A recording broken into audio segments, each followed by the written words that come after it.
नमस्कार। आज गणेश चतुर्थी से समस्त की मोर अभिनंदन। आज मु कहू चाहूँगी अनेक मत पचारि प्रकृत गुरु किए, गुरु प्रकृति किए से आम मानकर वर्तमान समय गोटे साधारण धारणा आमे से मान को गुरु करुथाउ जो मानकर लंबा दाढ़ी थाए, लंबा बाल थाए, कांध जाए घेरुआ पिंधि थांती, गोटे बाबाजिया चेहरा जो मैंने रखी थांती, आमे भाबू ये माने होचंती प्रकृत गुरु। आजिकार समय रे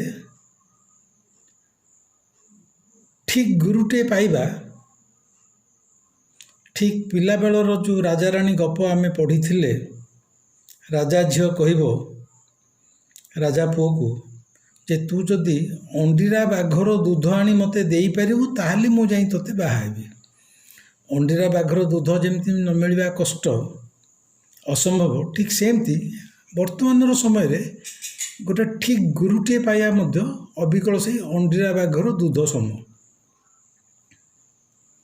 एबे तो गुरु कहले गुरु बेसरे माने जेमती ड्रामा रे किए राम बेसरे भावुची, किए रावण बेसरे भावुची।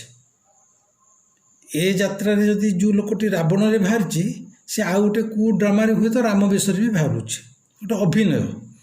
तेणु एबे गुरु मानक बेसरे बहुत धार्मिक बेपारी माने भारत वर्ष रे आतजात होचंती। एमाने आदर अधिकांश केही गुरु नुहंती, केवल गुरु हेबार छलना करुचंती एवं तांकर वेशभूषा परिपाटी विराट आश्रम जीवा आसबार आबदा काबदा उच्च मंचरे बसिकी फूलमाल गजरामाल पकईकी बसिबा कहवा स्टाइल एथिरे लोक माने प्रभावित होचंती, आकर्षित होचंती। किंतु एमाने प्रत्येक धर्मर बेपारी, धर्म नारे ईश्वर नारे एमाने सुंदर बेपार करुचंती, सुंदर सुंदर आश्रम करिचंती, अनेक अचलाचल संपत्तिर एमाने मालिक। किंतु एमानंकर प्रकृत आध्यात्मिकता साधना विशेषकर ईश्वर बा परमात्मा को सहित कौन से संपर्क नहीं। एमाने धर्मर बेपारी। आम लोक माने वर्तमान एते दुर्बल मानसिकतार जीवुंचंती, प्रत्येक भितर एते कामना बासना, मोर घर हो जाऊ, मोर झीर चाकरी हो जाऊ, पुअर बाहागर हो जाऊ, जाबतीय सांसारिक कामना बासना एमाने भावुचंती गोटे गुरुटीए करदेले से स्विच टिपिदेले आंकर समस्त जिनस हो। एई माया रे एई मोहरे पड़ी एमाने सब गुरु को खोजियारे लागिचंती। किंतु प्रकृत अन्य कथा होची प्रकृत रे ताहले गुरु किए। छोटिया कहानीटी गोटे बड़ मेला लगी जेमती आम भुवनेश्वर खंडगिरी मेला हुए, पुरीर रथयात्रा कि जोरंदा मेला, माने जो मेलारे सब नानादी प्रकार दुकान बजार बसी थाए, हजार हजार लक्ष लक्ष लोक आसुथांती जाउथांती, 6-7 दिन मेला चली थाए, गोटे मौज मजलिस रे समय कटु थाए। नाना रंग बेरंगर आलोक, कोठी माकड़ नाच करुच्ची, कोठी बेलून बिका होची, कोठी दोली रे पिला माने झुलुचंती, कोठी चक्री भितर मोटरसाइकल बुलुची इत्यादि इत्यादि। सेमती गोटे बड़ मेला बसीथिला जहाँ भितर हजार हजार लोक जीवा आसिया करुथिले, मेलार मौज नौथिले। गोटे छोट छुआ 5-6 वर्षर छुआटे तार मार आंगुठी धरी हाथ धरी से मेला बुलिया को जाइथिला। माँ जुआड़े नौ थाए छुआ जाऊ थाए, देखु थाए केते केते जिनस सब रंग बेरंगर जिनस पड़ी, कंढई पड़ी, आइसक्रीम बिक्री होची, सबआड़ चाहू थाए देखु थाए। से देखला गोटे जगह माकड़ खेल चली।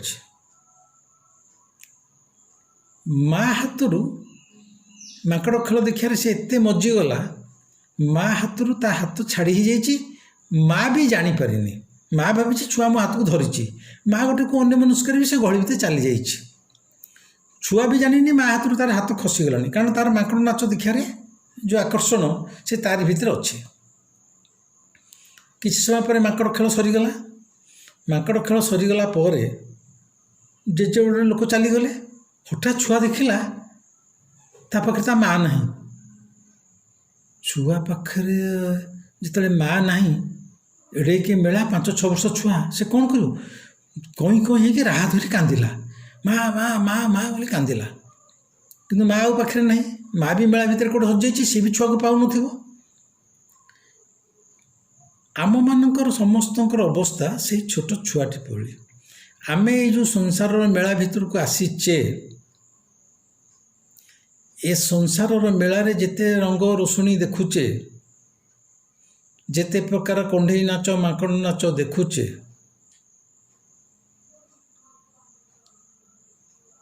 ଯାହା ସବୁ ଏଇ ସାଂସାରିକ ମେଳାର ମଉଜ ଆମେ ନେଉଛେ, ଏହା ଭିତରେ ଆମେ ଆମ ହାତଟା ଯେ ଆମ ମା ହାତରୁ ଖସି ସାରିଲାଣି ସେତକ ଆମେ ଭୁଲି ଯାଇଛେ।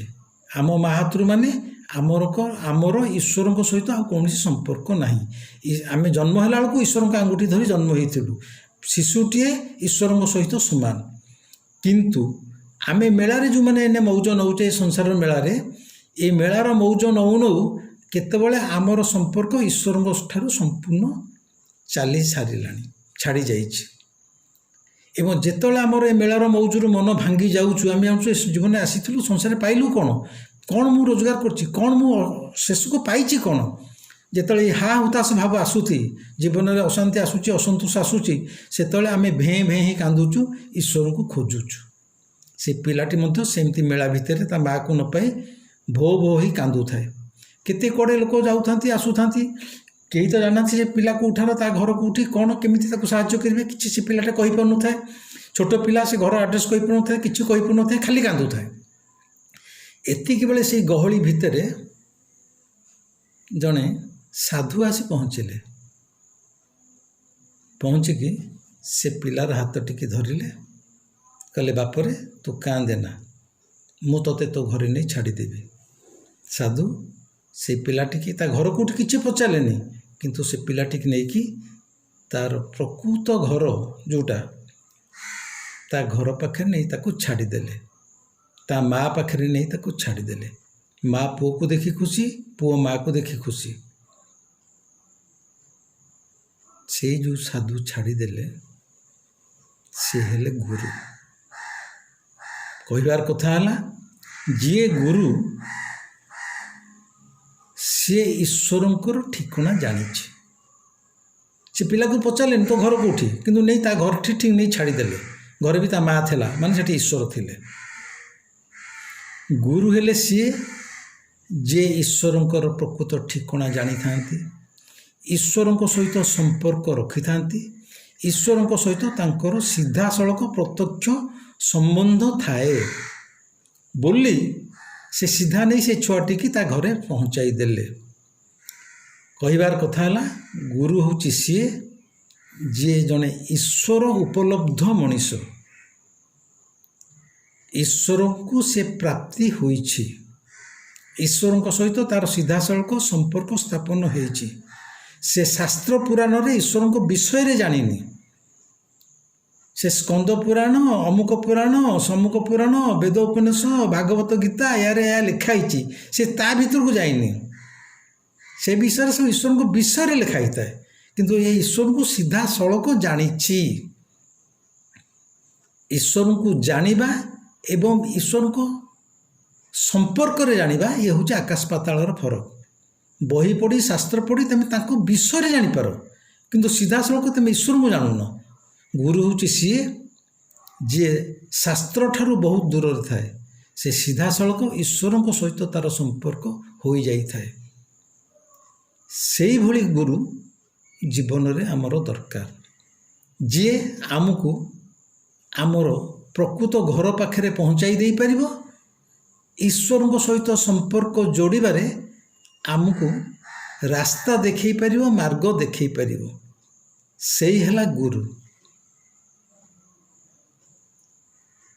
ବନ୍ଧୁ ଏ ଜୀବନରେ ସେଇଭଳି ଜଣେ ଗୁରୁଙ୍କୁ ଏଥରକ ଖୋଜା ଯାଉ। ତୁମ ଭିତରେ ଯଦି ଶୋଷ ଥିବ ପାଣି ଅବଶ୍ୟ ମିଳିବ। ଯେତେବେଳେ ଶୋଷରେ ଜଣେ ଛଟପଟ ହେଉଥିବ ସେତେବେଳେ ବହି ଖୋଲିକି ଶାସ୍ତ୍ର ଖୋଲିବନି, ଦେଖିବନି ପାଣି ସବୁ କେଉଁଠି ମିଳେ, କେଉଁ ପାଣି ପିଇଲେ ଭଲ, କେଉଁ ପାଣି ଖରାପ। ତା ପ୍ରାଣ ଯେତେବେଳେ ମୁନ୍ଦେ ପାଣି ପାଇଁ ଚାଲି ଯାଉଥିବ ସେ ପ୍ରାଣ ବିକଳରେ ଦୌଡ଼ିବ କେଉଁଠି ପାଣି ଅଛି, କାରଣ ପାଣି ବିନା ସେ ମରିଯିବାକୁ ଯାଉଛି। ସେ ପାଣି ଅବଶ୍ୟ ପାଇବ, ସେଠି ସେ ଶାସ୍ତ୍ର ଖୋଜିବନି। ଅବିକଳ ସେମିତି ଆପଣମାନଙ୍କ ଭିତରେ ଯଦି ପ୍ରକୃତ ଗୁରୁଟିଏ ପାଇବାର ଇଚ୍ଛା ଥିବ, ସେଇ ଶୋଷ ଥିବ, ସେଇ ତୃଷ୍ଣା ଥିବ, ସେଇ ବ୍ୟାକୁଳତା ଥିବ, ଆପଣ ନିଶ୍ଚୟ ଗୁରୁ ପାଇବେ। ଏଇ ଜୀବନରେ ଗୁରୁ ପାଇଗଲା ପରେ ଈଶ୍ୱରଙ୍କୁ ପାଇଯିବା ମଧ୍ୟ ବହୁତ ସହଜ ହେଇଯିବ। ଆଜି ପାଇଁ ଏତିକି, ଧନ୍ୟବାଦ। ମୋର ଏଇସବୁ କଥା କେମିତି ଲାଗୁଛି ଆପଣ କମେଣ୍ଟ ଦେବେ। ସବସ୍କ୍ରାଇବ୍ ନ କରିଥିଲେ ମୋ ଚ୍ୟାନେଲକୁ ସବସ୍କ୍ରାଇବ୍ କରିବେ। ଏବଂ ମୋର ଅନୁରୋଧ, ଆପଣମାନଙ୍କ ଭିତରେ ଯଦି କୌଣସି ପ୍ରଶ୍ନ ଥାଏ ଯେଉଁଗୁଡ଼ାକ ଆପଣ ମୋତେ ପଚାରିବାକୁ ଚାହୁଁଛନ୍ତି ବା କୌଣସି ବିଷୟରେ ଜାଣିବାକୁ ଚାହୁଁଛନ୍ତି, ଆପଣ ଖୋଲା ମନରେ ମୋତେ ସବୁ କିଛି ପ୍ରଶ୍ନ ପଚାରି ପାରିବେ। ମୁଁ ମୋ ସାମର୍ଥ୍ୟ ଅନୁସାରେ ଆପଣଙ୍କୁ ଉତ୍ତର ଦେବାକୁ ଚେଷ୍ଟା କରିବି। ଧନ୍ୟବାଦ, ନମସ୍କାର।